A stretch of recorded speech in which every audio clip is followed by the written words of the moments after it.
E aí, pessoal, beleza? Esse é o Jogo Falado, com mais uma entrevista.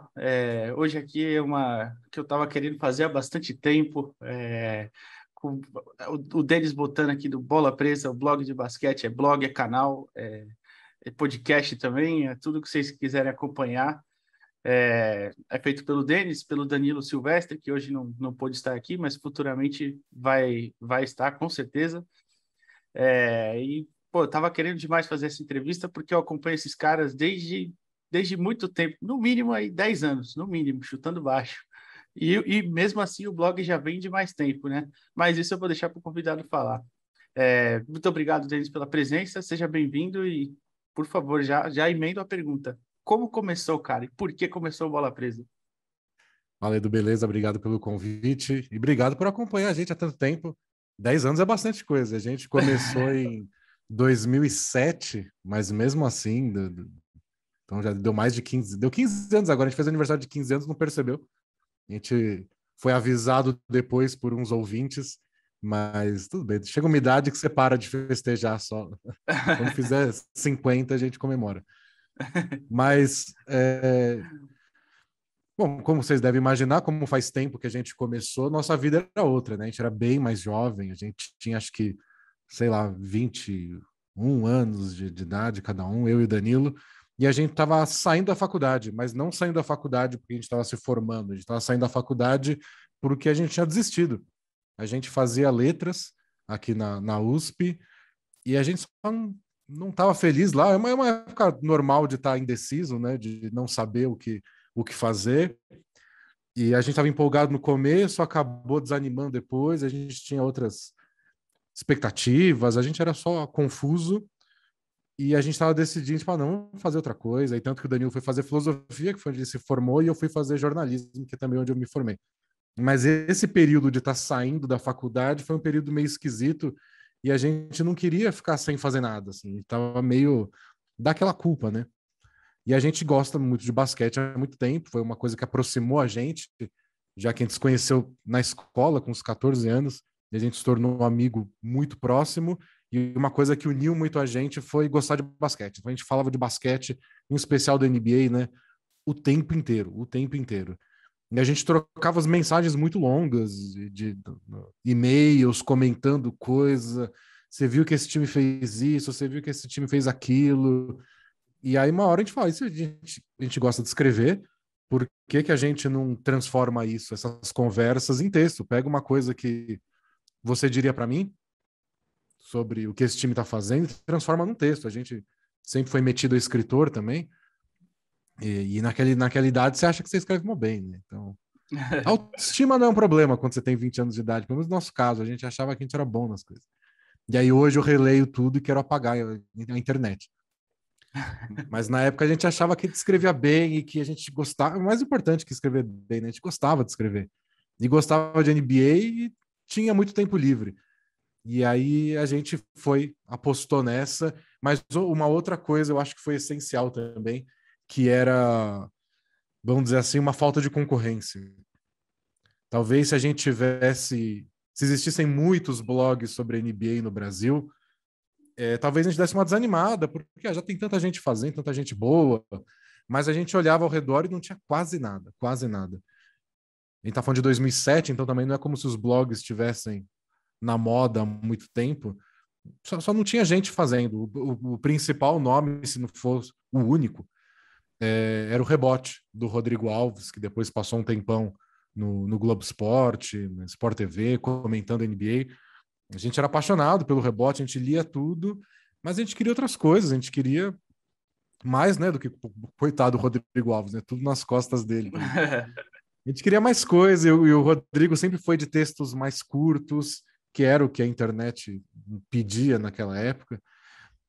E a gente falou, a gente gosta de escrever, eu gosto quando tem um texto mais longo para eu ler, então por que a gente não faz textos mais longos no estilo que a gente quer? E esse sempre foi uma diretriz, até hoje, do Bola Presa, que é faça o que a gente gostaria de consumir. Então, tipo, se a gente faz um podcast de uma certa maneira hoje, é porque é o tipo de podcast que a gente gosta de ouvir. A gente não tenta ficar muito adivinhando o que o público quer, porque é muito armadilha isso. Você é difícil saber, a gente não é uma empresa de pesquisa de público Uhum. e às vezes se você não está aproveitando tanto, não vai ficar bom. Tipo, a gente não gosta de lista. Mas fala, não, mas lista funciona. E a gente vai lá e vai gravar um podcast, os 5 melhores armadores. A Quem gente é não vai se melhor? divertir. É, quem é melhor, Deus me livre. Pô, Os cara, 10 não. mais, os 10 Cara, mais isso é subestimados. uma coisa demais que eu queria falar pra tu, cara, porque isso desde que ó, eu falei, eu comecei a acompanhar, acho que foi na verdade 2011, foi nas finais de 2011. E cara, desde o começo, você e o Danilo odeiam falar quem é melhor. Isso desde que começou o blog, eu acredito, né? Mas desde que eu Sim, comecei a sim, ler já foi. tinha isso. Odeia falar quem é melhor. E quando eu comentei com os amigos que ia fazer a entrevista contigo e tal, os caras, não, pergunta quem é melhor, o LeBron, o Jordan, Kobe. Eu falei, cara, eu não vou perguntar isso, porque o cara odeia isso, pô. Eu também não gosto desse tipo de comparação, sabe? Eu falei, puta, cara, mas eu tenho que tocar nesse assunto com ele. Quem é melhor? Por que você odeia esse tipo de pergunta dele? Já disserte, por favor. É, o que eu mais odeio é que, primeiro, que domina as conversas de esporte. Se ninguém falasse muito, Todos os esportes, né? é Impressionante. todos. Então, é uma coisa meio maçante. Eu gosto muito de tênis, por exemplo. E, e eu odeio, porque acabou de acontecer uma coisa importante. Por exemplo, sei lá, o Djokovic ganhou aí o Wimbledon. Em vez de comentar o jogo, a final, o torneio, como foi o jogo, como foi a trajetória, sei lá, qualquer coisa. Tem dezenas e centenas de abordagens que você pode pegar isso.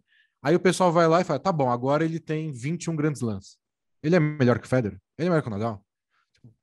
E o que vai acontecer no próximo Grand Slam? Ou ele vai ganhar de novo, ou o Nadal, o Federer agora tá machucado, não tá jogando faz tempo. Mas aí o cara ganha mais um, porque ninguém dá conta deles, e aí volta a discussão de novo. Tipo, os caras estão jogando aí nesse nível desde que o Bola Presa começou, até antes. Então são 15 anos. E é 15 Uhum. anos ouvindo. Mas o Federer é melhor que o Nadal? Mas o Nadal. Acabou a discussão, não tem mais o que falar. Então, a minha conclusão é: você pega um assunto complexo, e no caso do basquete é mais complexo, porque é um esporte coletivo. Uhum. Então, num esporte individual, você ainda pode justificar do tipo, são só os dois em quadra, tipo, quem ganha é o melhor. Sim, sim. No basquete tem tanta coisa acontecendo, tanta coisa. E você pode abordar do jeito que você quiser. A gente já comentou disso no Bola Presa algumas vezes.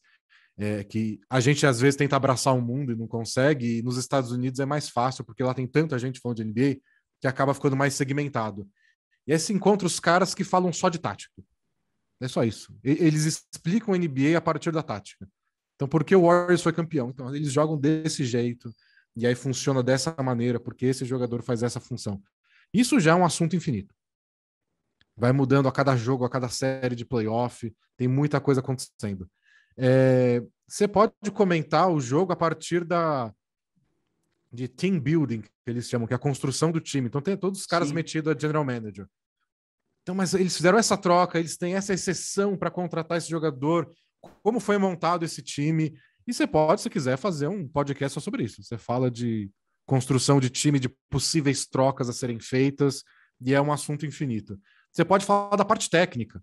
Por que tal cara joga desse jeito, como ele arremessa, como ele cria o espaço que ele joga, e também é uma possibilidade. Tem a parte mais focada, que é uma parte que a mídia mais tradicional gosta, que é a parte da narrativa, que é uma palavra que ficou desgastada e que muita gente associa com mentira. Mas não, é uma organização de fatos. Você organiza como você vai contar uma história. Então, você vai falar do Warriors campeão, você vai pegar o Klay Thompson e falar, pô, o cara passou quase 1000 dias sem pisar numa quadra e agora ele é campeão de novo. É uma história, é uma ótima história.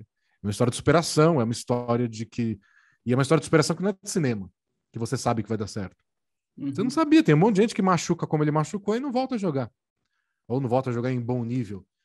Então você pode abordar esse lado que é uma boa história de individual ou coletiva, que no caso do Warriors é até uma boa história coletiva de como eles estavam no topo, caíram, voltaram. Uma história bem tradicional até. E você pega um negócio complexo desse tipo e transforma em quem é melhor? Tipo, tudo isso aconteceu e sua conclusão é: ah, então agora o Curry é melhor que o LeBron? Exatamente. E pior, nem dá para responder. Não tem como, não tem Não resposta, é tem muito como, não. subjetivo. É muito subjetivo, não é mensurável. E claro que você vai entrar em assuntos subjetivos se você fala de esporte. É uma das coisas legais. Esporte é um assunto complexo. Tem várias outras abordagens que você pode fazer. Você pode abordar a parte dos negócios, você pode abordar, sei lá, você escolhe. E o que eu não gosto é reduzir. Tipo, a graça do assunto é ele ser uma coisa complexa e você reduz ele a ponto de é raso, tipo um pinico, não é raso. Eu entendo que às vezes o assunto tem que ser meio raso para, sei lá, você pegar o iniciante e colocar ele no mundo da NBA, mas isso não acrescenta nada.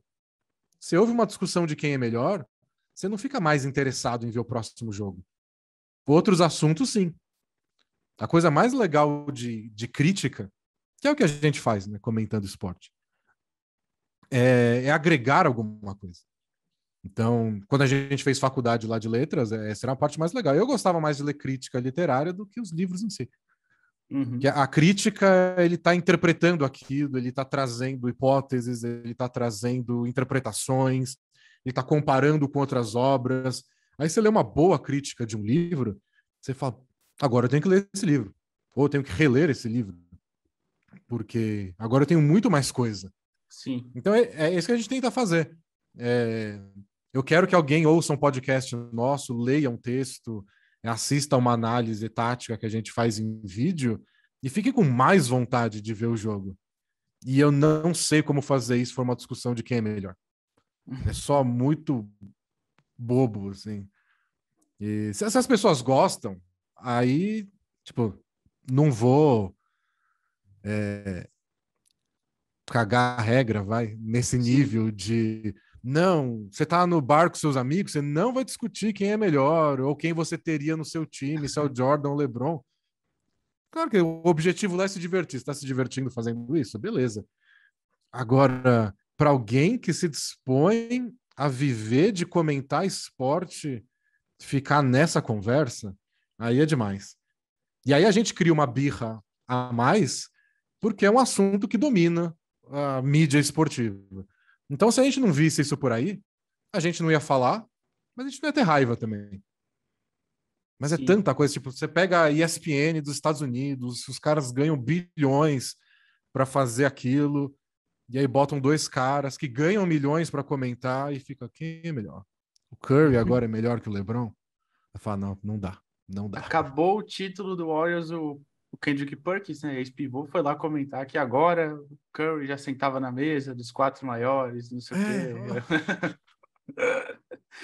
É complicado, é é complicado. complicado. E é um esporte coletivo, do tipo, o Curry precisa ser campeão para sentar nessa mesa, mas o Curry jogou assim ano passado. É que ano passado não tinha o Klay Thompson, não tinha um monte de gente que jogou bem essa temporada, e aí o time não foi bem. E aí você está premiando individualmente uma conquista coletiva num ranking da cabeça do Kendrick Perkins. Era, então, quando a gente criou Bola Presa, esse era o nosso objetivo. Tipo, a gente gostava de esporte, mas a gente queria fazer de um jeito mais interessante. E às vezes essas mídias maiores têm medo de fazer isso, né? Porque tá dando certo, tem audiência, você quer engajar, você quer chamar atenção, você não tem essa preocupação. A gente estava lá só para fazer o que a gente queria.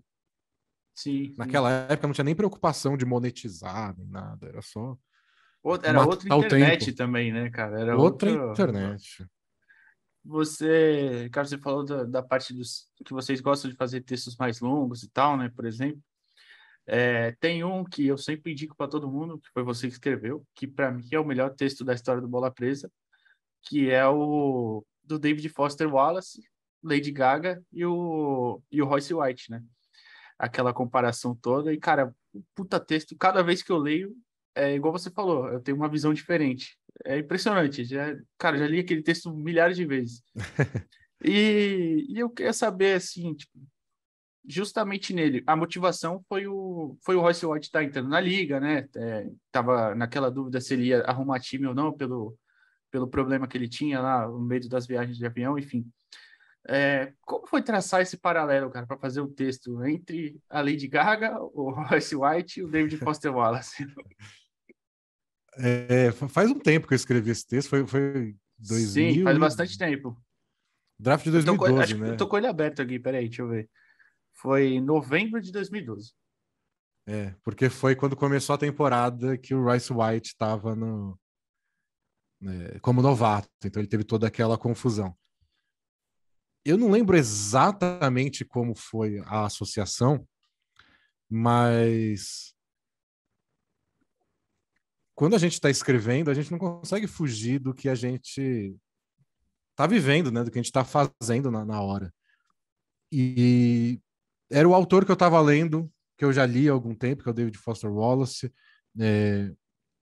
Para quem não sabe, é um autor americano que tinha morrido já há algum tempo, ele cometeu suicídio, e ele era um escritor contemporâneo, de certa forma, bem comentado nos Estados Unidos. Era um cara que eu gostava, mas nem era tanto da ficção dele, eu gostava mais de quando ele era convidado para uma revista escrever um ensaio sobre algum tema, e aí ele tinha que tirar da orelha alguma coisa, ele ia enfiando outros assuntos no meio, e eu achava esse formato muito legal.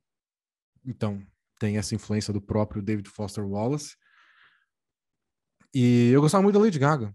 Gostava muito. E ele sempre brincou no Bola Presa que eu gosto de música de menina, que é essas Novela, né? músicas, né, novela também. A novela faz tempo que eu não vejo agora, mas música de menina eu escuto, que é só um jeito que soa pejorativo, mas não é. Sim, sim.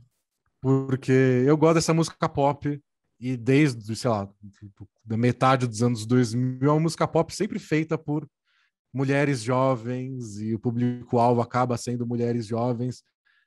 Eu não sou mulher, nem era tão jovem, mas eu achava muito legal e no começo eu tinha vergonha, mas depois eu só achei que, tipo, ter vergonha da música que eu escuto não faz nenhum sentido.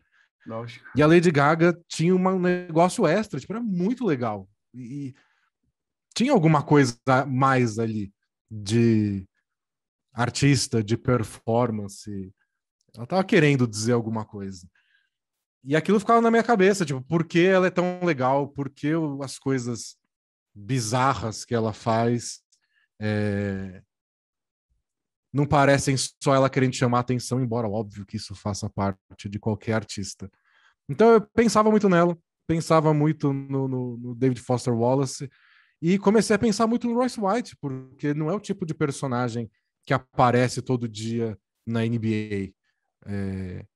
A gente sempre tem personagens interessantes no esporte, a NBA em especial, não sei porquê, mas tem mais ainda, mas não daquele jeito, sabe? Sei lá, o Jordan era um excelente personagem, o Shaquille O'Neal um excelente personagem, o Dennis Rodman um personagem fora de série, mas o Royce White era um cara que chegou dizendo que tinha depressão, crises de ansiedade e estava querendo confrontar aquilo. Tipo, não, eu não vou viajar de avião, eu vou andar de ônibus porque eu não consigo. Ele não foi pro draft, né? Porque ele não queria Uhum. viajar para Nova York. Então achei que era um personagem muito interessante e eu tava pensando nos três e acabei encontrando umas linhas que eu nem lembro direito por onde surgiram, mas é uma coisa legal de ter um blog nosso, ou um podcast nosso, que é a graça de ter uma coisa pequena, é a nossa cabeça.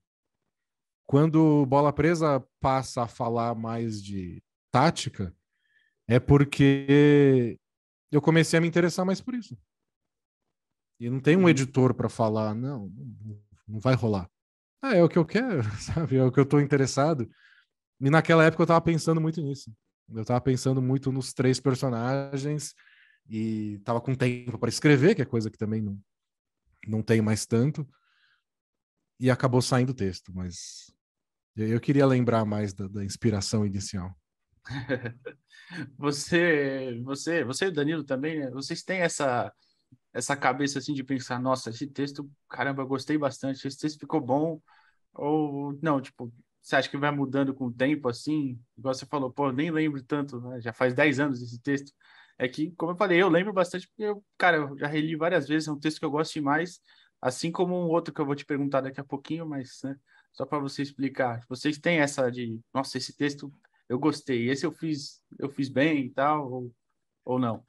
O meu caminho é sempre, se eu publiquei, é porque eu achei que tá bom. Então, na hora que publiquei, eu acho que o texto tá bom. Alguns eu fico mais inseguro, outros eu tô mais confiante, mas sempre acho que tá bom bastante para publicar. Uhum. E aí passa um tempo, e aí eu esqueço dele, e aí se por acaso eu revisito, provavelmente eu vou achar muito ruim. Por quê? Eu acho, não sei. Eu não, toda vez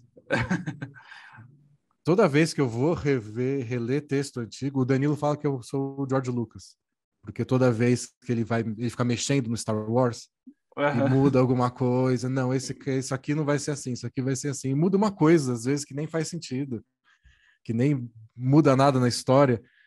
Se eu pego um texto para reler, tipo, agora que você falou do texto do David Foster Wallace, se eu pegar ele para ler de novo agora, eu vou começar a mudar uns parágrafos. Tipo, às vezes é só a Mas forma, é, então, tipo, mas a essência do essa texto também não frase vai tá mudar, né? grande. Acho que não. Tipo, A se eu ideia no mudasse geral, alguma né? coisa no texto do Rice White hoje, seria para colocar um adendo no final para dizer que eu não tinha ideia do que o Rice White ia virar. Porque na época ele era um cara, o primeiro cara a trazer o assunto da saúde mental na NBA. Uhum. Essa era a grande questão.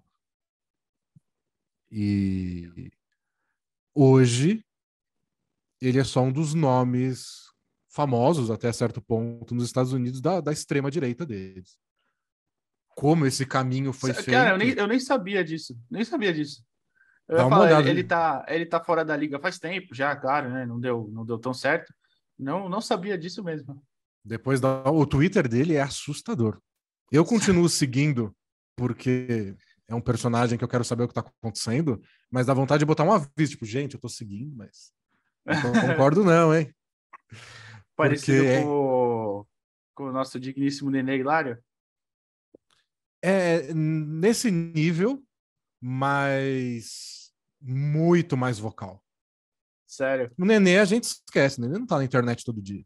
É, E ele tá, eu sem, vi. ele tá concorrendo a alguma vaga no Congresso agora. Tipo, o Royce White, ele é um membro ativo na política americana de extrema direita, assim, daquelas. E aí qualquer assunto que está surgindo nos Estados Unidos, que não são poucos, né? Aham. Aborto há pouco tempo, pode esperar a pior opinião dele. Ele Que vai lá triste. e não vai decepcionar, assim, ó. O pessoal da camisa verde e amarela vai adorar o Royce White. Mas, tipo, ele não era assim, ou pelo menos. O mundo não era assim em 2012, né? Ninguém discutia É, essas coisas. exatamente. Que Mas era triste, só que um tema. triste. Era só um tema muito novo. A gente Uhum. nunca tinha visto isso, de um jogador Sim. falar, não, quer saber? Eu não vou jogar. Se vocês não respeitarem a minha condição mental, eu não vou jogar. E aí ele ficou muito ressentido depois, porque o DeMar DeRozan e o Kevin Love trouxeram esse assunto também. Né? O Uhum. DeMar DeRozan disse que ele sofria de depressão, o Kevin Love disse que ele teve uma crise de pânico uma vez no vestiário do Cavs.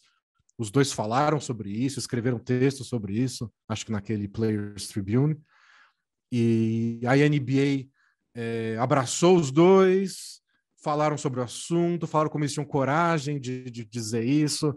Aí a NBA criou até uns protocolos para cada time ter um psicólogo, um psiquiatra responsável, para poder se consultar com os jogadores sem que ninguém mais do time soubesse, com questão de privacidade, de cuidado.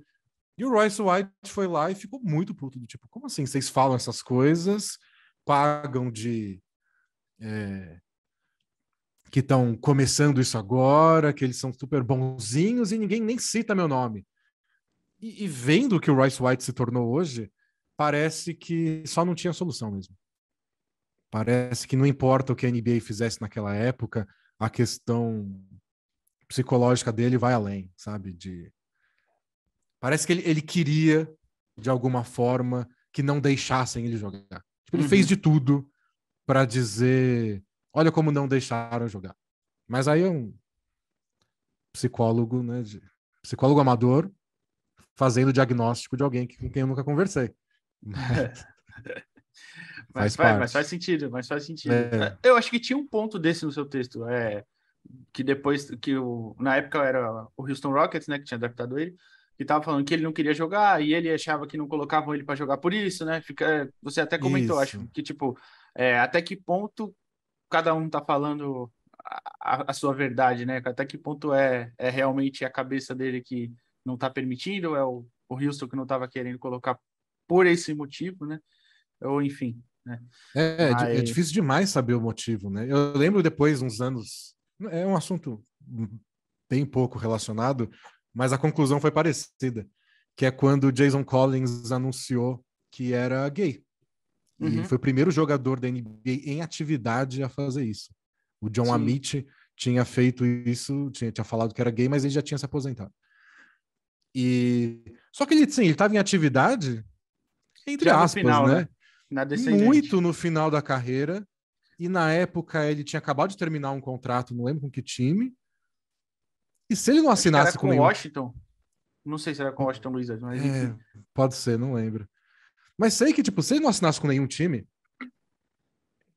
não era um assunto. Porque ele tava muito no fim da carreira e não E era nunca tão tinha bom sido um assim. cara, né, Pois é. de grande Mas, relevância, assim. mas de qualquer forma, ficou esse tipo, putz, e agora? Como é que a NBA vai reagir? E se ele não for contratado por ninguém, vai parecer que é isso, mas não teria como saber.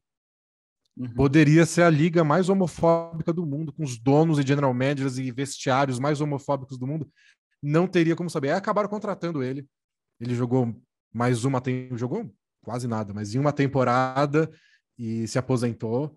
Mas os comentários na época foram todos de apoio, assim, até de jogadores que nem tinham apoiado tanto o John Amit na época que ele falou.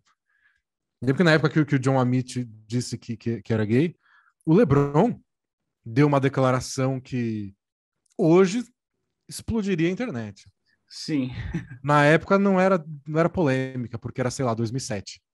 O LeBron disse que a questão dele era como assim ele não contou para os companheiros dele?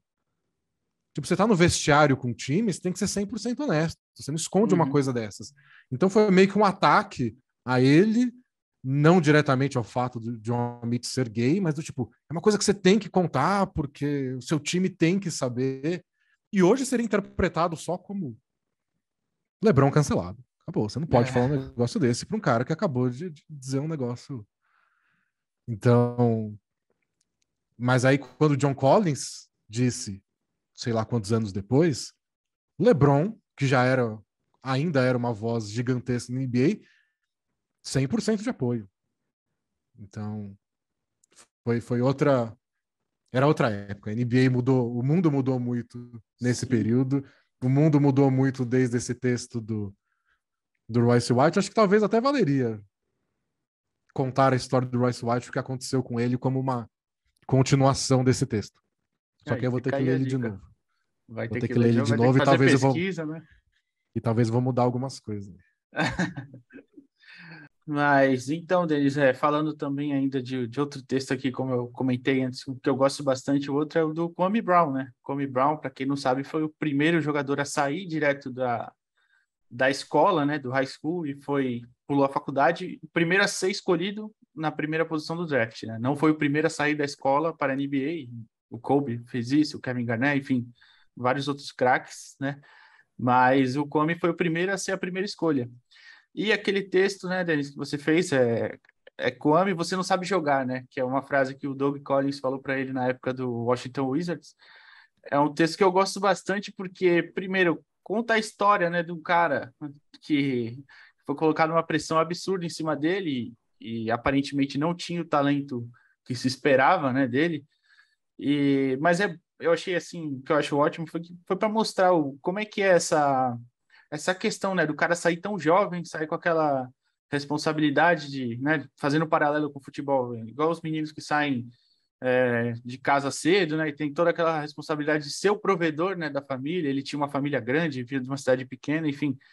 E ele foi, na época, ele assinou com, quando você escreveu esse texto, né, foi porque ele assinou com o Charlotte, na época era Charlotte Bobcats ainda, né, que era o Isso. time que o Michael Jordan era dono, que hoje é o Hornets. O Hornets. E, cara, por que você fez esse texto também? De onde surgiu a ideia? Por que te chamou a atenção? O que eu gostei desse era da parte narrativa mesmo, porque eu acho muito legal quando o esporte. Acho muito legal que o esporte não tem roteiro. O esporte acontece do jeito que ele acontece. Não tem um roteirista dizendo que vai ter uma virada no último minuto, mas às vezes tem. E eu acho muito legal que às vezes acontecem coisas que são dignas de roteiro, mas as coisas estão só acontecendo. E aquilo era uma narrativa, assim, uma história de. Parecia uma conclusão legal. Porque muito da história do Kwame Brown, que foi uma carreira sólida na NBA, porém muito abaixo das expectativas. Então ele sempre foi meio sinônimo de fracasso, apesar de ter uma carreira até longa na NBA. E muito disso passou por jogar ao lado do Michael Jordan. Então ele foi draftado pelo Washington Wizards e naquele mesmo ano foi quando o Jordan decidiu voltar da aposentadoria pela segunda vez e jogar mais 2 temporadas no Wizards, que era um time que ele era dono minoritário, né? E aí ele escolheu jogar lá. E o Wizards era um time muito jovem, que estava num processo de remontar o elenco, por isso teve a primeira escolha do draft, né? Porque era um time ruim. E o Jordan chegou, mas quando o Jordan chegou, a ideia era, então, agora a gente precisa dos playoffs, né? O Jordan, mesmo com o Collins, que tinha sido técnico do Jordan lá nos anos 80, no Bulls, antes de chegar o Phil Jackson, e o Kwame Brown era uma parte importante disso.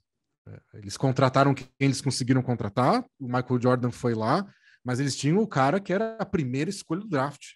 Uma promessa de ser um dos próximos grandes pivôs da NBA. E o cara só não deu certo. E o começo de carreira foi o mais difícil, e é isso que a gente conta no texto.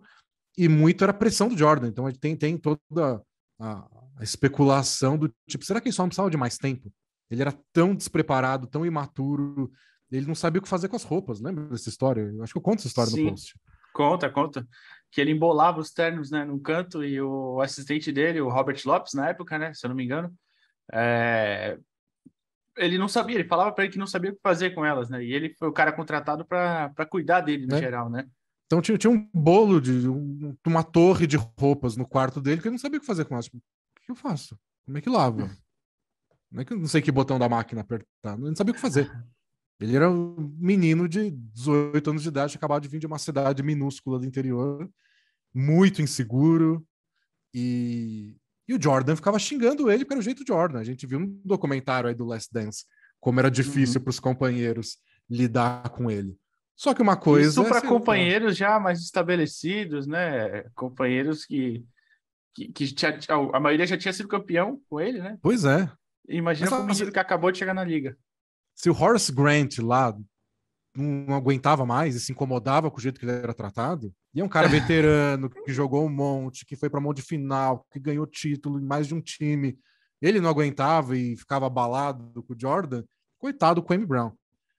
E, e agora era o time que o Jordan era dono, contratando o Kwame Brown mais de 10 anos depois, ou 10 anos depois que tudo aconteceu. Eu achei que era um arco legal de tipo, isso está acontecendo agora, essa contratação que ninguém tá dando bola, porque o Kwame Brown, em fim de carreira, tava lá para ser um reserva de pivô que faz o trabalhinho dele, pega os rebotes e já era. Não era uma contratação importante, mas era uma boa história, porque era o Jordan dando o aval, tipo, sim, vamos contratar o Kwame Brown. Eu achei que isso era muito legal e eu achei que valia relembrar essa história, porque eu achei que muita gente não conhecia também. Era uma história de Sim. muitos anos antes. O público da NBA naquela época parecia bem jovem, eu não tinha, pelo menos no público do Bola Presa. não sei quantas pessoas estavam acompanhando a NBA lá em 2001, então não sei quantas vezes pessoas sabiam disso. E o Kwame Brown era só chacota. É o cara que você faz piada, porque, putz, você gastou uma escolha de primeira rodada nisso.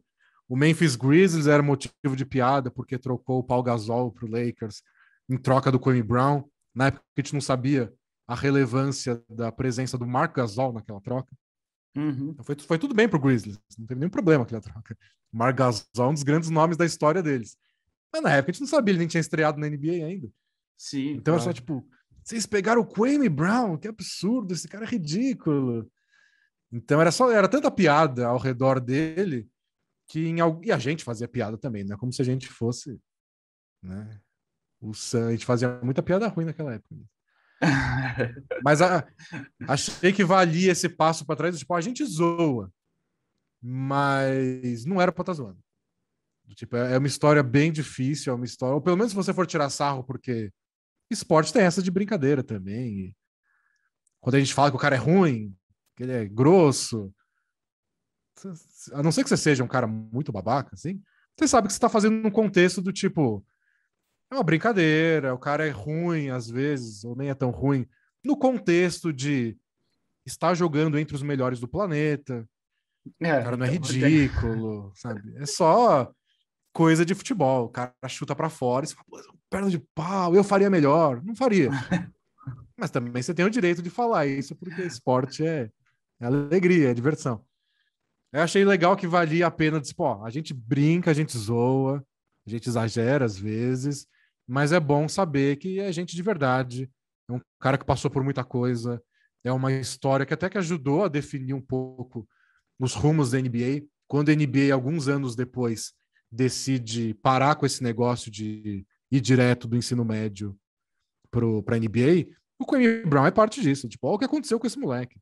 é, Quantas é, carreiras não poderiam ter sido salvas se o cara tivesse, tipo, pelo menos um aninho para amadurecer mais, para jogar mais basquete e agora teria pode ser saído. feito, né? Mas não pode ser feito no, na G-League, né? Ou Isso. jogar fora do país, igual muitos talentos jovens aí têm feito, né?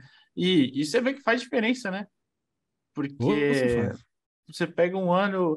Na própria época teve. Foi o Brandon Jennings, né? Que fez isso, que foi jogar um ano fora. Não lembro se na Vai Itália. Foi na jogar. Itália? Isso, foi na Itália, foi na Itália. É. Então, e fez uma baita diferença. Um cara também que já teve uma boa carreira também, né? Foi. Na época era um dos principais jogadores do Bucks, né? Pô, imagina você também chegar no nível mais alto do mundo do esporte em questão, que é o basquete, você chegar de uma escola, né? Que no próprio texto você fala que teve, às vezes ele não aguentava os treinos, né? Porque o Isso. corpo dele não estava pronto, simplesmente não estava pronto para enfrentar os caras de 2,10 m e cento e tantos quilos dando porrada em você, né? É, tipo, hoje eu acho que a NBA estaria mais preparada para isso. Tipo, acho que se hoje liberassem o pessoal do ensino médio, eu acho que eles já se preparariam melhor enquanto eles estavam no ensino médio. Eu acho que os times da NBA fariam uma off-season especial para esses caras. Hoje a NBA é muito preparada. Naquela época ainda era uma coisa meio que tipo, ó, se você é bom, você aguenta. Se você não dá conta, é porque você não ia dar certo mesmo. E tinha muita da própria mentalidade do Jordan, né? Que é um cara. Eu É, sou o cara bom, então se você é bom, você tem que chegar e engolir, isso. né? O Engole tudo e famoso, vai. famoso abaixa a cabeça e dribla, né? É, Que falam pro LeBron e direto, e ele, claro, ele patenteou esses dias, não foi? Essa foi, é. frase. O Shut Up and Só que Dribble, né? eu não vi para quê. Ele patenteou para quê? Ah, Eu não não sei. vi. Não Um viu homem de também? negócios com muitas. Eu vi que essa notícia, mas não sei o que que é. O cara que tem a tequila com Schwarzenegger é um É, homem. Não tem explicação para isso. tem pizzaria, dono minoritário do Liverpool. O LeBron pode ser Ah, é qualquer coisa. verdade. Pode ser qualquer coisa. Você falou do texto mesmo que brincou, comemorou, né, que o Danilo te mandou por mensagem de texto na época sobre a negociação. Porque você é torcedor do Lakers, né? E eu queria saber o porquê você começou a torcer pro Lakers. Já imagino a resposta, mas eu quero ouvir de você. Por que você começou a torcer pelo Lakers? Ah, eu assisti um pouco de basquete nos anos 90, mas era muito. não era tão regular assim, por causa de horário, a Band não passava tudo também. Então assistia mais alguns jogos aqui e lá, sabia o que estava acontecendo, jogava no videogame, então sabia o nome dos jogadores. Mas não era parte essencial assim da vida. Aí foi só em 99 que, que eu mergulhei de cabeça. E eu nem sei direito por quê, porque foi uma época de baixa, né? Foi logo depois do Jordan aposentar. Foi logo quando teve greve na NBA, lá o lockout, e a temporada Uhum. foi reduzida, e a temporada, os jogadores nem estavam preparados para a temporada quando ela voltou, ela foi bem estranha. Mas sei lá, foi quando eu entrei de cabeça, e aí passava muito jogo do Lakers na ESPN, que eu tinha TV a cabo, porque era um dos favoritos ao título, e tinha o Shaquille O'Neal, tinha chegado há pouco tempo, e eu só gostei muito do Kobe. Eu achava o Kobe o cara, o jogador mais legal, de ver jogar mesmo, de estilo, o cabelo dele, que ele tinha aquele afrozinho que era muito legal, que não era aquele afro grandão, era Sim. mais. E não sei, achava, era muito legal. Era tudo que ele fazia, o jeito que ele corria, pulava, driblava, arremessava, era tudo para mim era o mais bonito de todos. Então eu só fiquei meio obcecado pelo Kobe. E o Lakers era um time bom, né? Então começa playoff, você começa a assistir, é quando você se apega. E eles foram campeões, bicampeões, tricampeões. E aí, no meio desse caminho todo, eu já estava torcendo pro Lakers. Eu só fui fisgado pelo combo de um grande jogador, carismático, pelo menos para mim, e ganhar, né? Ganhar sempre traz torcedores. E na época o time É, que tava ganhando era o Lakers. Então, o Warriors está aí para provar isso, né? Hoje a maior é, torcida do Brasil é do Warriors, provavelmente, né? Que vem ganhando bastante nos últimos anos, né? e é aquela história, né? O pessoal implica com modinha, não sei o quê, mas eu só fico pensando, se fosse eu, como você não torce para esse time? Então, Tipo, você tá começando a se apaixonar por basquete, olha o que esses caras estão fazendo. e Eu torço para eles hoje. É que é um torcer diferente, né? não é aquela coisa igual a gente tem o paralelo do futebol aqui, porque, mano, o brasileiro tá quase enraizado. Você nasce, sei lá, torce para esse time e pronto, acabou. No basquete, É, não, você tá vendo o esporte novo, você pode escolher, né? Você pode, a partir do. Nossa, tô conhecendo agora, eu vou escolher. Normalmente você escolhe o que tá vencendo, né? Como você falou, tipo, os não outros nem estão tem. passando na TV, né? Hã? Os outros não estão Ah, nem sim, sim. passando na TV. Como é que Sim, você vai sim. torcer pro Orlando Magic? Ninguém vê o Orlando Magic. Então, na época que eu acho que eu vi a primeira partida de NBA foi em 2006, quando eu ganhei um fichário assim do meu tio, e era da Conferência Leste. E eu olhei assim pelos escudos, eu falei, caramba, gostei desse aqui, do Miami Heat e do Philadelphia 76ers, que era aquele logo antigo, aquele da Sim. bola assim no número, sabe? Aí eu peguei e falei, nossa, gostei desses dois, vou torcer para um desses dois. E calhou de, na época, passar em algum melhor momento, nem sei, não lembro do programa que foi, justamente na semana do título do Miami, que o Wade, né, teve aquelas atuações fantásticas lá contra o Dallas em 2006. E eu falei, olha lá, o time que eu gostei, campeão, pronto. Eu comecei a torcer. É Então, isso. tipo, não tem como você, né, pensar em outra coisa. Igual você falou, como é que o cara vai torcer pro, sei lá, pro Sacramento, que não vai pro playoffs, pros É playoffs há 1000 anos já? desde 2006 aí. Eles não vão pros Então, playoffs. não tem, não tem como, não tem Não tem nem como. porquê. E o pessoal chama de modinha, pô, não tem sentido. Acontece isso. Você assiste 5 minutos do Dwayne Wade jogando, você fala, é isso. É isso que eu quero pra minha vida. Então Então, não tem. exatamente.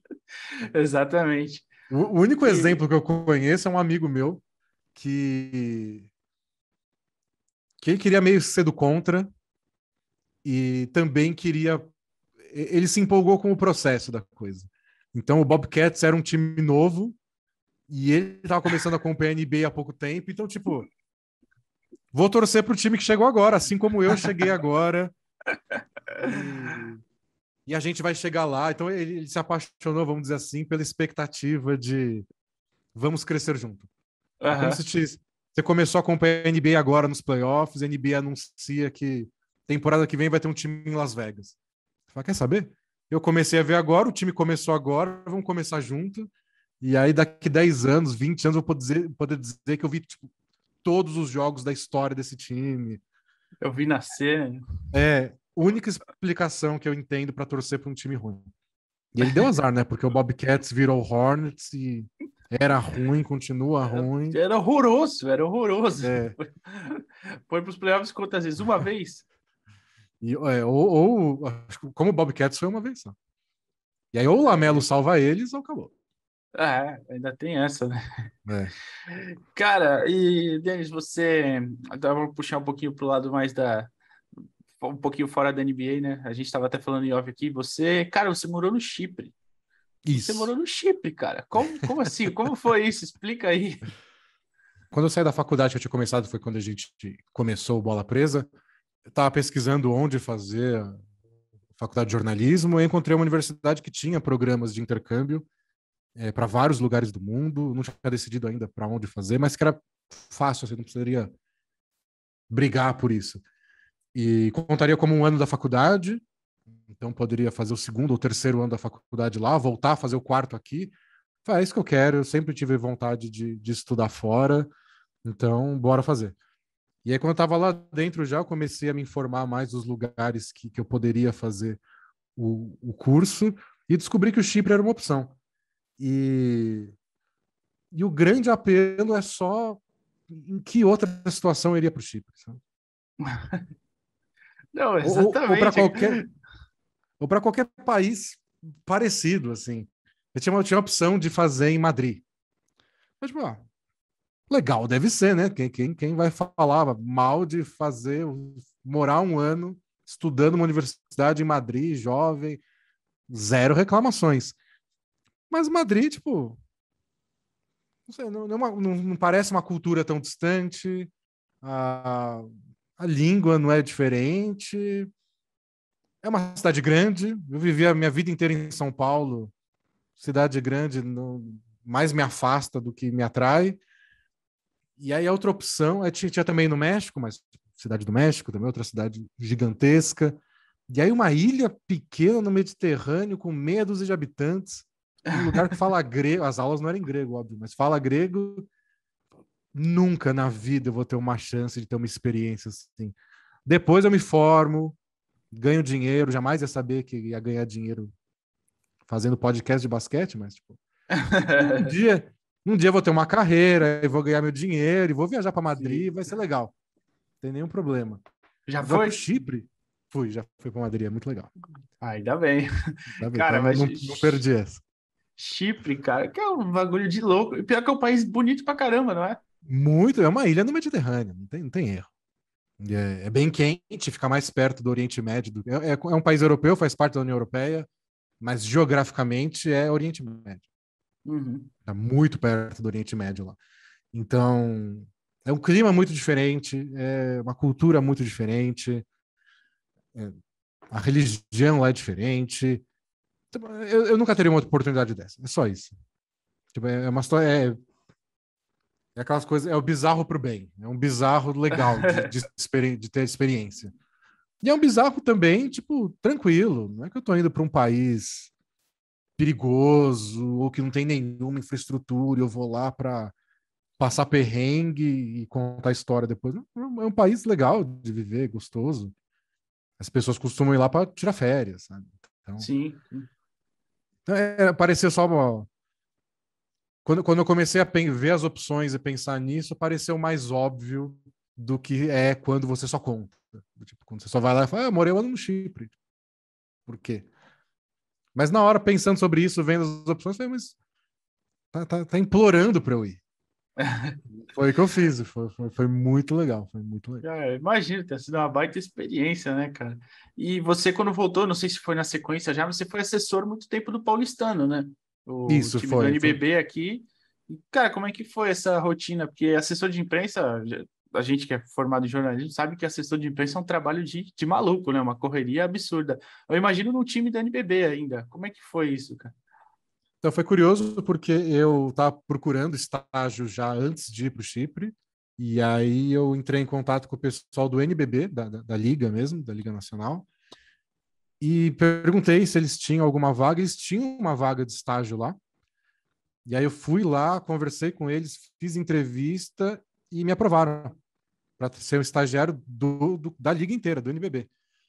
Mas na entrevista eu já tinha falado, então, tem um intercâmbio aí que talvez dê certo. E aí deu certo. Eu falei, não vai dar, eu vou pro Chipre. E eles falaram, beleza, aí na volta a gente vê. Aí eu até indiquei outra pessoa que acabou sendo contratada, que era uma pessoa que também tinha um blog, é o Vitor. O Vitor Moraes, ele tinha o blog Spurs Brasil e também fazia jornalismo e acabou trabalhando muitos anos na NBB. E aí, quando eu voltei, eu mandei mensagem para eles, então, voltei, tem alguma coisa aí? Aí eles falaram, não tem mais vaga, né? O Vitor tá como estagiário, a gente não vai abrir outra, mas o Paulistano tá precisando de alguém para ser assessor de imprensa. E aí eles me indicaram lá e eu fiz a entrevista e consegui. E é curioso porque era uma coisa meio que, na verdade, o Paulistano não tinha assessoria de imprensa nenhuma. Não é que eu seria estagiário da assessoria, nem nada assim. Apesar de ainda estar na faculdade, tinha um ano para fazer ainda. Uhum. Eles não tinham assessoria.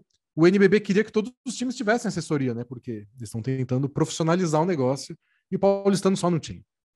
Então, eles foram lá e me contrataram por um valor baixo, né? Não tinha experiência nenhuma, para fazer tudo de assessoria deles. E eu não sabia direito o que fazer. Não tinha a menor ideia. E nem era minha parte de interesse mesmo quando eu estava estudando jornalismo lá. Eu queria fazer grandes reportagens, como todo mundo que estuda jornalismo, não queria fazer assessoria.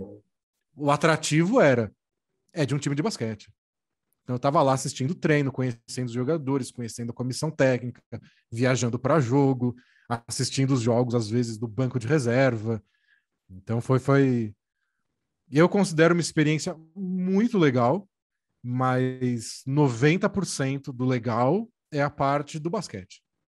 É tudo que eu aprendi sobre basquete nacional, que eu sempre acompanhei mais NBA do que basquete nacional. É, curiosamente, até mais fácil, tem muito mais informação. Isso é. Então, foi uma vivência muito legal de conhecer jogador, conhecer time, conhecer técnico, conhecer todo mundo que você pode imaginar, de conversar com o técnico sobre, que era o Gustavinho na época, que agora é o técnico da seleção. E eu conheço o técnico da seleção, é muito legal isso. Foi por causa dessa oportunidade. E ele já era muito bom na época, apesar de ser bem jovem. E ele gostava muito de NBA, então ele achou legal que eu tinha um blog de NBA. Então sempre que acontecia uma coisa na NBA, ele vinha conversar comigo. E aí a opinião que eu tinha numa conversa era com um técnico genial. E a gente conversava das coisas e eu estudava as coisas de estatística que estavam florescendo na NBA naquela época e levava para ele, tipo, você já viu que tem isso? Já viu que tem aquilo? E aí ele pedia, tenta fazer uma coisa com os nossos números aqui. A gente mandei várias coisas para ele, estatísticas de quinteto, dupla, que na época estava começando na NBA, que hoje é banal até, mas não tinha no basquete daqui. E eu fazia todo o jogo e mandava para ele, do tipo, ó, esse foi o quinteto que mais deu certo, esse é o quinteto que mais jogou até agora na temporada. E não que fizesse toda a diferença no trabalho dele, mas Uhum. ele incentivava, consultava, perguntava e eu ia fazendo isso. Aí a parte de assessoria mesmo, eu não era muito bom, não. Mas fez, né? Mas e é aquilo. Fiz, E também fazendo do zero, né? é, Igual a maioria das empresas faz, né? Também, que tipo, pega o estagiário. contratava jogador, eu ia lá, tirava uma fotinho dele, fazia um release, mandava, aí o site do NBB publicava, mas eu não era os assessores que tinham nos outros times aí, que ficavam caçando umas pautas e falando, não, esse jogador faz isso, e aí entra em contato, sei lá, com a Globo, aí grava uma matériazinha pro Globo Esporte com esse jogador. Eu não consegui, eu era muito ruim nisso, muito ruim. Tá certo, Mas mas imagino que tenha sido uma baita experiência, né? Então, mas igual foi você. muito legal. Foi muito legal, eu gostei bastante. Mas só pela parte do basquete, assim. Eu continuaria no Paulistano lá se eu tivesse uma vaga, sei lá, na Assessor comissão técnico técnica. na É, comissão técnica. do tipo, podia ser o mesmo salário de estagiário, podia, mas para fazer outras coisas, mas lá de assessoria só não era minha praia, não. Mas foi legal, foi legal. E você falou dessa parte que estava começando, né? A liga estava se profissionalizando. Você acha que hoje já tá melhor, né, o NBB? Porque eu vendo assim de fora, eu não assisto muito NBB, assisto bem mais NBA, mas eu acho que falta um pouquinho até, assim, entrar na grande mídia, na TV aberta, por exemplo, poderia ter, eu acho, não sei se essa é a sua visão, como é que você acha que tá hoje em dia? Então, eles se profissionalizaram bastante, a liga ficou muito mais organizada e padronizada do que era no começo. Assim, pelo que eu conheci gente do NBB também, isso foi legal, sempre foi o objetivo deles, mas você tem só as travas do tipo econômica, de conseguir botar dinheiro em tudo, juntar patrocinador, você tem que organizar todos os times, cada um quer uma coisa diferente. Tipo isso, o Paulo Luciano não tinha um assessor de prensa. Então, por mais que o NBB quisesse ter uma liga profissional, se o clube não quer contratar um assessor, por que não? Tipo, Sim, a gente faz as coisas aqui pro clube mesmo, não tem problema não. Então eles têm que ir lá e convencer o paulistano a gastar um dinheiro para contratar um assessor. Então tem todo esse trabalho, mas eu acho que isso eles fizeram muito bem ao longo dos anos. Desenvolveram coisas legais, tipo a LDB, que é a Liga de Desenvolvimento, lá com os jogadores mais jovens. Então eu acho que o NBB fez todo o trabalho certo, assim. Falta deslanchar. E aí é isso que você falou, são várias opiniões diferentes e ninguém sabe ao certo o que é o mais importante.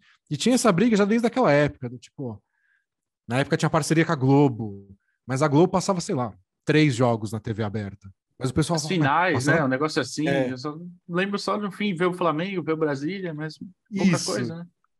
E aí a final tinha que ser num domingo de manhã, porque é quando a Globo tem horário para passar. Aí Uhum. o pessoal ficava, putz, mas final em jogo único, domingo, 10 da manhã? Tipo, o que a gente tá fazendo? Ah, mas é que vai passar na Globo. E aí tinha uma ala, nem digo internamente, porque isso eu não sei, mas de pessoas que estão lá convivendo, assistentes, jogadores, que falavam, putz, a gente não tem que também fazer tudo que a Globo pede. É E gente lógico. falando, galera, é a Globo, a gente tem que ter essa audiência, e aí depois que a gente crescer mais, a gente começa a pedir outras coisas. Aí, então já passou na TV aberta na Globo, mas era muito pouco. Aí passou um tempo na Band. Aí passou a cultura, mas na cultura quase ninguém assistia. Então, não sei. O que eu faria se eu tivesse lá, que é o que eu acho que movimenta o esporte, é pessoas falando de esporte.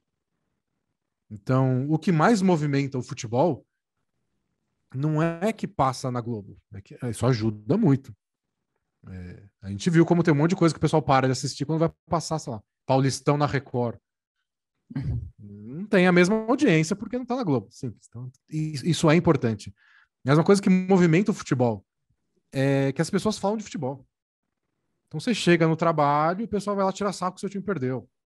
Ou seu amigo torce pro mesmo time vai lá te dar um abraço porque vocês ganharam o jogo ontem. E tem a piadinha no grupo do Zap.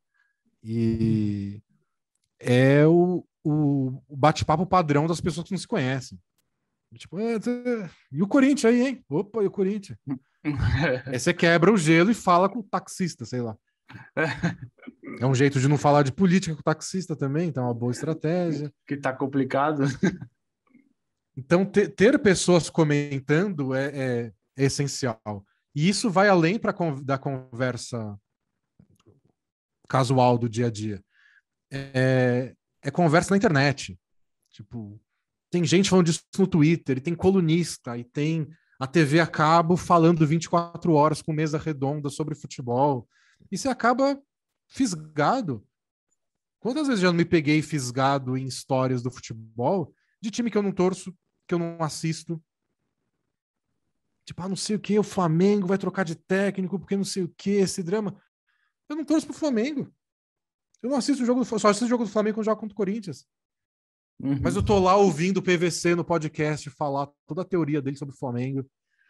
Porque eu gosto do PVC e o podcast é bom e não sei o quê. Então, o que eu acho que o NBB deveria investir é ter gente falando de NBB. Então, a gente teve ao longo desses últimos 10, 15 anos aí desde que surgiu a liga, de gente que começa a escrever sobre NBB por hobby. Então, o cara que é muito fã de basquete, O cara que é, sei lá, de Mogi das Cruzes e gosta do Mogi, faz o blog do Mogi para falar do time que tá lá no ginásio todo dia. E a mesma coisa em Bauru, Franca e sei lá, qualquer outro time, Fortaleza. E o que é que essas pessoas fazem, eventualmente? Elas desistem. Porque dá trabalho, ninguém ganha um tostão furado para isso, e uma hora você cansa, porque é um trabalho exaustivo que você não está recebendo para trabalho. Lá, quando eu era assessor do Paulistano, eu via isso. Quem ia lá me pedir credencial para acompanhar os jogos do Paulistano? Às vezes, era alguém de uma TV? Muito às vezes. Muito às vezes. Em geral, era gente, eu tenho um blog aqui, o Esporte, não sei das quantas, e aí você ia abrir, e era um blogzinho feito por um cara, com um template padrão, 2 comentários a cada post, mas o cara tava lá, todo jogo, escrevia, entrevistava os jogadores, e se eu fosse o NBB, eu pagaria esse cara. Do Uhum. tipo, não quero nada em troca, você não precisa falar bem do NBB, não é esse tipo de relação. Não tô te pagando para você falar que é a melhor liga do mundo. Pode descer o pau se quiser, mas fala, escreve. E a gente paga para você poder viajar para ir em outros jogos, não só nesse em São Paulo, porque você é de São Paulo. E para você ter um visual mais profissional no seu site. E para você gravar vídeos. E vocês querem vídeos dos jogos para fazer análise? Eu mando para todo mundo. Aliás, eu gravava alguns do Paulistano. Eu era o cara que ficava na câmera VHS lá, girando de um lado para o outro. Porque a liga tinha os vídeos de todas as partidas. Disponibiliza para todo mundo. Manda os vídeos para galera. Se eles quiserem editar, fazer mix de todas as enterradas do Alex. Tipo, dá esse material para as pessoas. Eu conheci muita gente que fez isso. Tipo, tinha um blog, escrevia de NBB e só desistiu eventualmente. Porque não dá retorno. Você não tem público bastante para Uhum. ter patrocinador, para ter assinante. Mas eu acho que a liga deveria se preocupar com isso. E a gente vê na NBA o quanto de material legal tem no Brasil sobre a NBA, e esse material acaba sendo a melhor propaganda. Você vê um jogo da NBA na TV de relance, acha legal, ou você conhece alguém que gosta, a primeira coisa que você faz é me indica um podcast aí. Me indica um Twitter para eu seguir, uma arroba aí que fala de NBA. Porque você quer começar, você quer botar o pezinho na água e porque pareceu legal. No NBB você não tem muito por onde começar. Tipo, claro que tem. Tem podcast que falam de NBB, tem Twitter que fala de NBB, mas é pouco. E aí você não tem muita variedade. Tem um podcast, aí você ouve, você não gosta, não vai com a cara do cara, acabou. De NBA não, tem 100. Você não gostou do Bola Presa? Tem outros 99. Isso é verdade. Então eu acho Isso é que o um NBB, fato. eu acho que o NBB deveria ter mais gente falando de NBB, mais comentarista, mais podcast, mais resenha, mais gente que faz entrevista. Eu acho que isso ia criar as histórias, que é o que atrai a gente para o esporte. Tá certo. Isso é... E o NBB tem transmissão própria, Denis? Tem. Eles transmitem coisa no YouTube deles, na Twitch eles fizeram bastante coisa. Mas eu digo assim, dos Né? jogos mesmo, ao vivo ou não? Isso, dos jogos ao vivo. Ah, sim. Eu não sabia, por exemplo.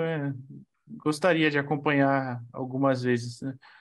É, mas, enfim, eu não vou fazer, mantenho, não vou fazer do quem é melhor, mas eu vou perguntar para você qual foi o cara, duas coisas, né? Qual foi o cara que mais te agradou ver jogar, e por quê, claro. E quem você acha que foi o maior, assim, que você viu, o cara que, nossa, esse causou um impacto, como eu falei, não necessariamente o melhor, mas o que você mais admirou, assim, talvez. Os dois. Os caras que eu gostei mais de acompanhar são os óbvios. É muito legal ver a carreira inteira do LeBron. Então, quando ele foi draftado em 2003, já acompanhava desde 2001. Eu, Danilo e a galera lá da escola, a gente se reunia para ver uns vídeos do LeBron no ensino médio que um de nós tinha achado num torrent ou nesses Napster da vida, que era de compartilhar arquivo.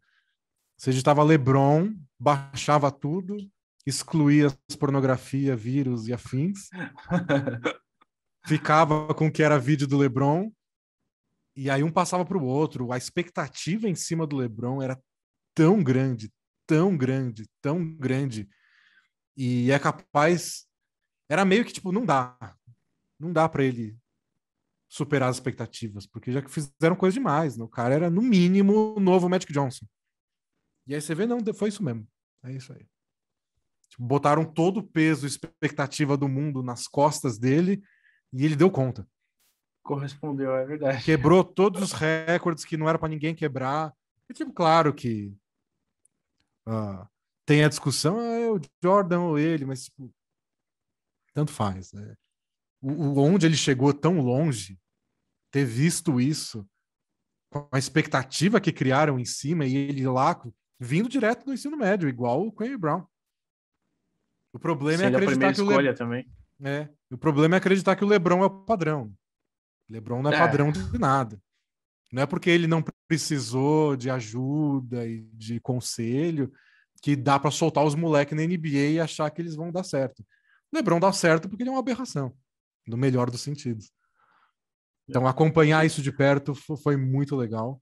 20 anos depois ainda tá aí, né? Do mesmo jeito. E tá aí. Agora é exemplo, além de tudo, exemplo de longevidade.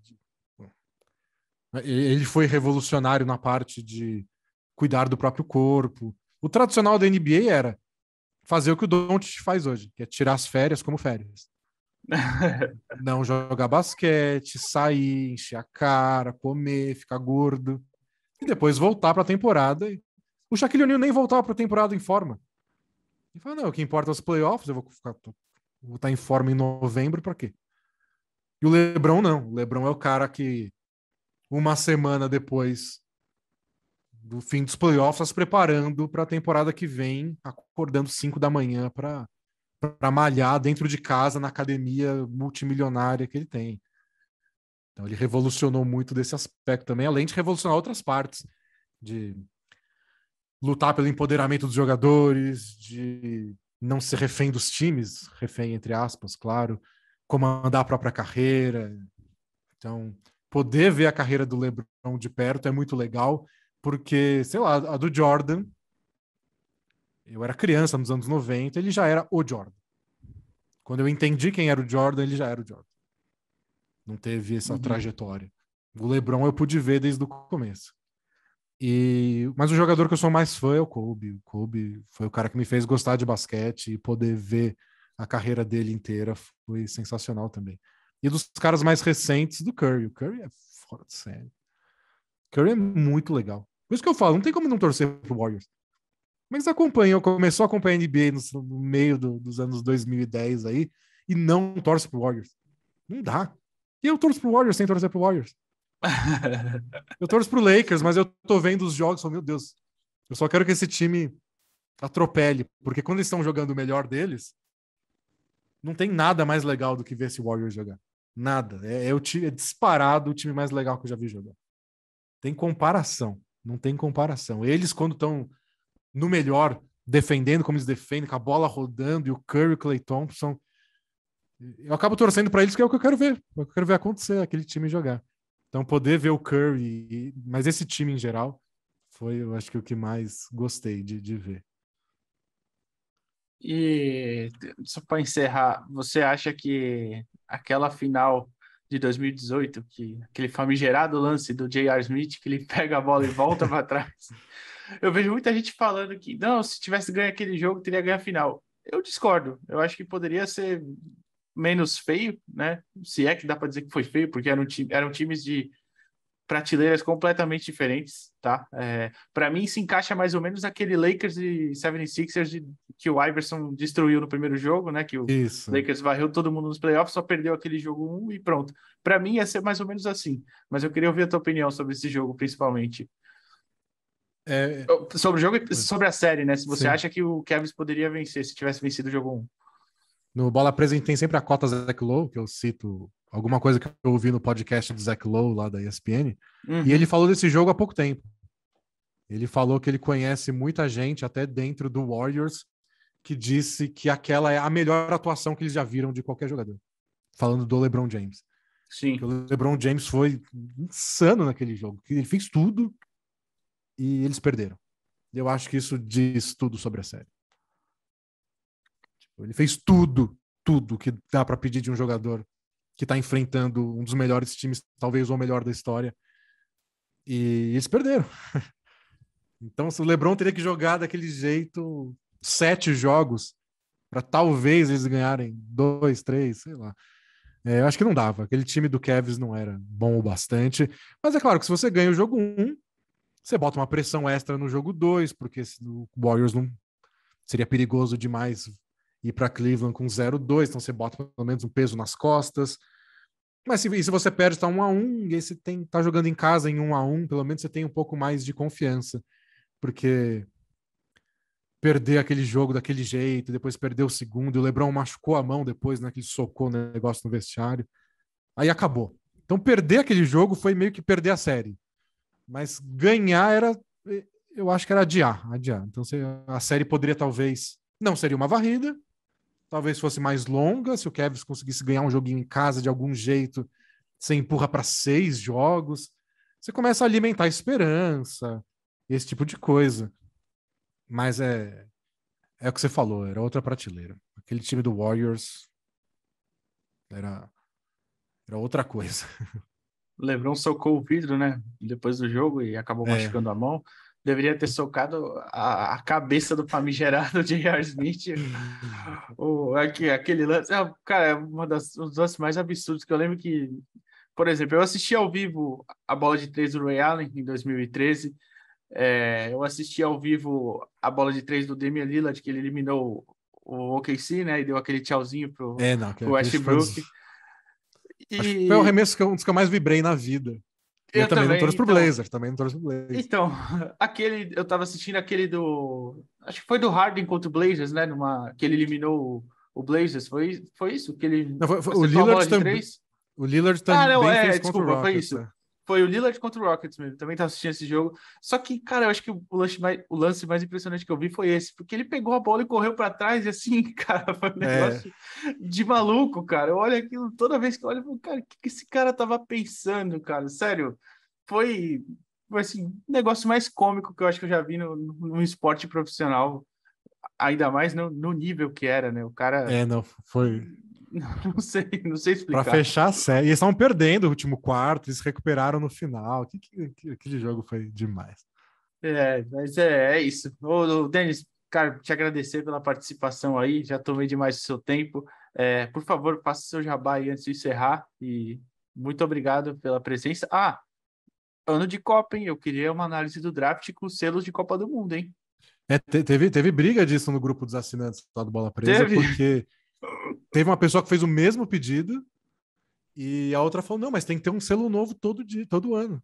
Não pode ter selo repetido. Não, então, a Copa é tradicional, pô. Então eu vou ter que inventar alguma coisa relacionada à Copa que não seja repetição do que eu já fiz as outras vezes e eu não tenho ideia do que possa ser. Mas, bom, eu tô escrevendo, né? Eu tô no meio do post. E meio é exagero, né? Porque eu tenho que falar de 60 jogadores, eu falei de 25 até agora, então tô nem na metade.